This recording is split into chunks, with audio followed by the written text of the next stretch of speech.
So it's time for part 2 of my series on how I built my new studio here. One of the most important things we had to deal with was airflow in there. Otherwise, you could suffocate in your own CO2 and it gets awfully hot. So how do you solve that? Next is ventilation. And this is going to be a tough one because, well, not that tough. I'm going to go through the attic because I need ventilation. We have a ceiling here, and I'm going to put a vent right over there. Look at the hard looking at this in reverse.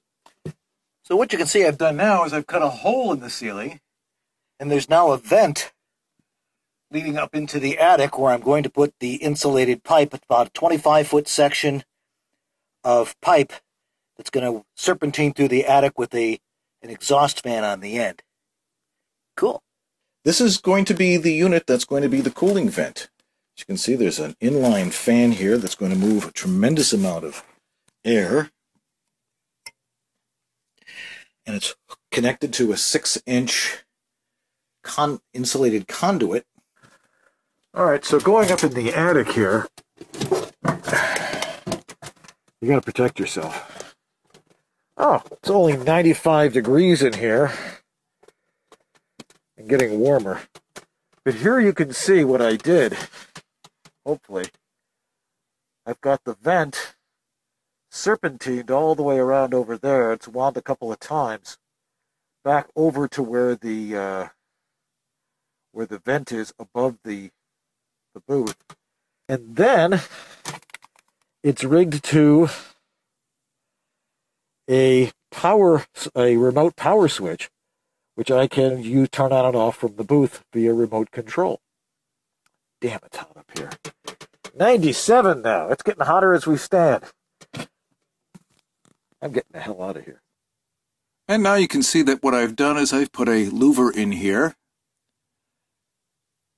And you can hear a little bit of a rumble, which is a bit of a problem because it's a little louder than I would like. Here, listen.